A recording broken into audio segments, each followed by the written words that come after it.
across the board with Ian the Colonel. Again, some of the best bands coming out with new albums, albums that came out last year, this year, and coming up in the future here. Smile Empty Soul. These guys have been around for quite a while now, and I think each album gets stronger. 3's is the album that just came out a couple of months ago, 2-3 months ago, and we have Ryan with us on the line right now. Ryan, welcome to the show, brother. Hey, what's up, man? How's it going? Everything is good today. Everything is good, man. Excellent. So let's talk about 3's Afterlife is the single that's been released so far. Before we really get into things here, there is a rumor, and I wanted to see if this was true or not, that the day before the album was released, which was in March, the album actually got leaked onto the internet. Is that true? Well, actually, the album was just released about a week ago. And it wasn't leaked. We had done a special promo thing with Spotify a week before the record came out for promotion for the record. That's basically what that was, but a lot of people were thinking it got leaked, including myself when I first found out, actually. Okay, yeah, that's why I wanted to confirm that. Correct. I'm sorry. Afterlife, the single was released in March, and the album was just released. 3's was just released. So, are you driving? Oh, okay. Yeah, that's what I was thinking. I think there was like an old recording of it or something that might have gotten out. Okay. And we were kind of playing the song live here and there. So bootlegs were out there, yeah. Yeah. People putting up videos on YouTube. Gotcha. I understand. So, let's talk about the new album. Are you driving through a tornado, Ryan? We're just driving through somewhere in Texas. Actually, I think we're outside of Cincinnati somewhere right now. All right, nice. You guys are always on the road. Don't even know what state you're in. I know how that is. Yeah. Let's talk about where people can see you. Actually, we'll talk about that right now. Where are you guys touring this summer? I know you've been through our area recently, but you're kind of all over the place right now. Yeah.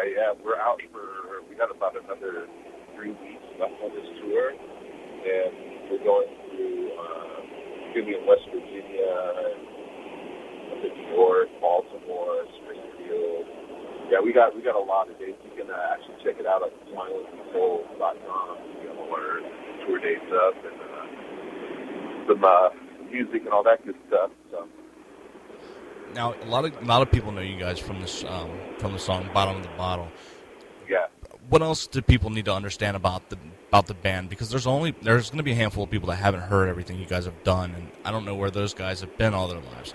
But how would you describe your sound to the people that have only heard "Bottom of the Bottle"? Should they expect the same, or should they expect something a little different? Was that the exception or the rule?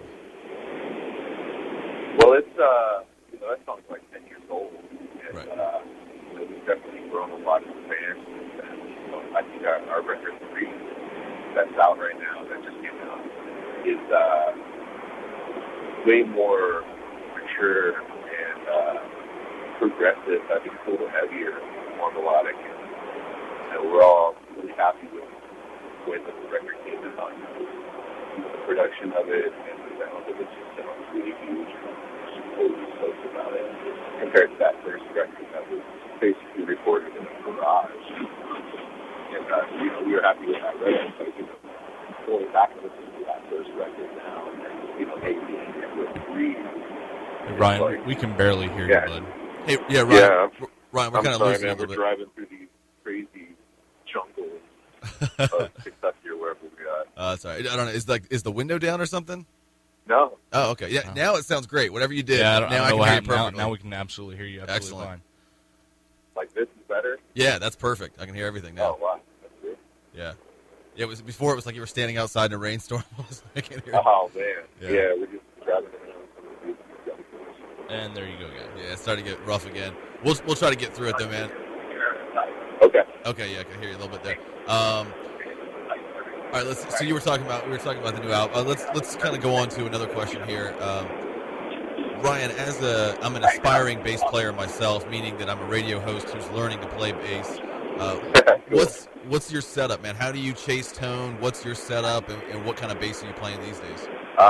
Well, I play a Mesa Boogie rig. Nice. It's a 115, 410 cabinet with 600 and a big block 750 with my amp. But for me, basically what I do is,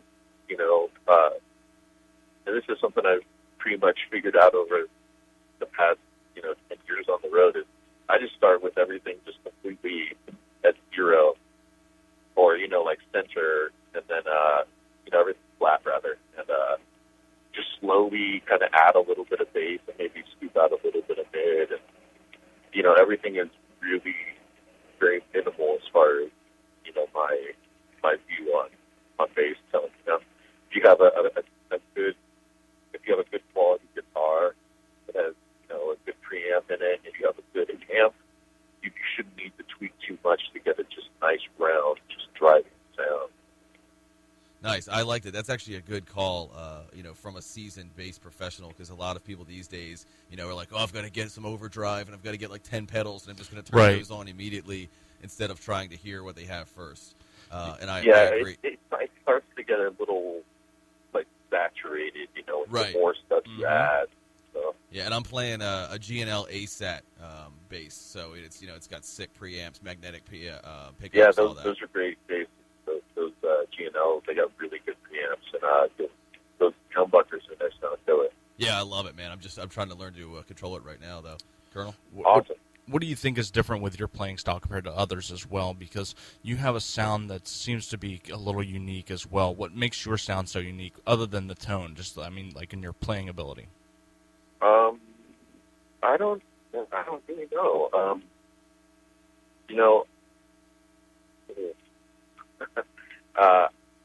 I just kind of take the kind of approach of really being locked in with the drummer and having a really solid rhythm section. I think it's pretty cool, especially this world that rhythmically we have to be together, and then in that kind of place of being a strong rhythm section, trying to just melodically kind of complement, the guitar part as well as especially the melody of the vocals. Even though what I'm doing isn't like brain surgery by any means, there's little subtle things you can do to help reinforce those kind of things, Across the board again with Ryan Martin from Smile Empty Soul. Ryan, so you've been through some lineup changes, and you're talking about drummers and your connection with the drummer. How does that affect you, being the rhythm section, when you switch drummers? Is that major, or is it just a lot of practice? Yeah, that's a good question, because our original drummer, he's a pretty good drummer, but he wasn't really, it was harder for him to, like, really fall into, like, a groove and, like, jam and just connect with other players. He was really very much, like, he really had to work really hard and, like, rehearse a lot to be able to, learn, work on parts and things like that. But, right. Where I was playing with Jacob also, I grew up with him, and, he's, one of the guys who taught me how to start playing drums and guitar when I was, 11, when we were both in 6th grade. And, okay, nice. So having our, just relationship being friends all these years, and then him, joining the band in 2006 and playing drums, and, there's, we know each other's personalities, and have been friends so long, there's, like, that kind of connection. So connecting musically, like, is a lot easier, and it's easier to play off of somebody. Like, he's a really talented, all-around musician and plays several, instruments. Is a great drummer, so it's cool to play off him. And what else what does Sean bring to the table in terms of, he has numerous projects that he works on? Does he bring little bits of information, not like information like, behind the scenes stuff, but does he bring ideas from other projects he's working on, and does he put that in the Smile Empty Soul as well? I think that this record definitely, there's like a reflection of, he's working on so many different projects at the same time, actually like before and during the same time. And I think that there's definitely a heavier influence of stuff on this record. He's been working with our producer and doing cues and things like that for film. And, he keeps really, really busy playing music and working on projects. So, but I definitely feel it's kind of reflected on this record, 3's. It's definitely more, this record's it's more progressive, and melodic. And there's these things about it that are definitely, you A and B, like our first record and this record to each other, and, it's like night and day, it's a completely good, it's like, it almost doesn't sound like the same band, but there's these elements of our kind of essence that have kind of are in every single record, that signature kind of Smile Empty Soul sound. That's definitely on this, but it's a whole new, I think, direction kind of step for us. While not really diverging too much from where we started from. Understood, yeah. And again, 3's is the album we're talking about from the band Smile Empty Soul. 3's. It is out now. Go out and get it. And as we always say, don't just buy a couple of songs. Afterlife is the single that's out right now, but buy the entire album. Right. That's why bands don't write singles, they write albums. So go out and support these guys. They've put their time, their hard work, their souls into writing every single note, so please support them with that. Ryan, last question here, and hopefully you can hear us with all the noise in the background there.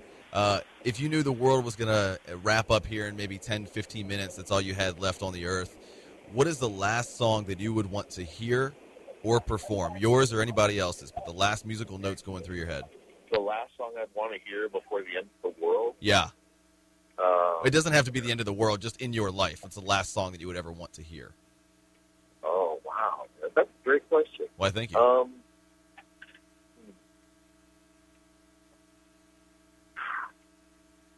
Wow. Probably It's Raining Men. It's Raining Men. Oh, my God. Who's that, Gloria Gaynor or something? That's I don't know, but I do know that Paul Schaefer from The Tonight Show wrote that song. That's right. I did really? know that, yeah. It was the Weather Girls was the name of the that group. That explains a lot. Is it really the Weather Girls? Yeah. Something like that, yeah. Oh, wow. Okay, that's an interesting topic. I not one I would expect to hear from you, but a couple other bands. Actually, honestly, man, like I would need to know. If I was going to answer that song truthfully, it'd probably be that's. You can ask for a lifeline. You can ask somebody for help. Yeah, exactly. Right. What would be the last song I should listen to before I die in my lifetime? Or give me an I don't artist. know. Give me an album. How about that? An album I can listen to before I die. Pink Floyd, Dark Side of the Moon. Good answer. There you go. If I got one album, that's going to be it. There you go. There you go. One song or album. Yeah, okay, we can change it to that. I like that. Yeah, good call, Ryan. It's one album. Everyone else gets 5 or 10 minutes. He gets, he gets an almost hour and a half, 45 minutes, whatever. You're like, I'm going to listen to it twice. I'm going to loop it, and it'll be fine. Ryan, again, we appreciate it. Again, 3's is the album that's out right now. Afterlife is the single. You can hear that here on Hawk Radio and everywhere across the country right now. I guess across the world, it's being played. But 3's is the album. That it's the number 3. But go check that out, and again, get the entire album and support these guys when you see them on the road. They're out on the road right now. That's how they make most of their money. So go check these guys out. Ryan, absolutely. Again, we appreciate it, brother. Hey, thank you, man. Absolutely, man. I'm E. He's the Colonel. We'll be back here in a few minutes on Across the Board on hawkradio.org. And acrosstheboardradio.com.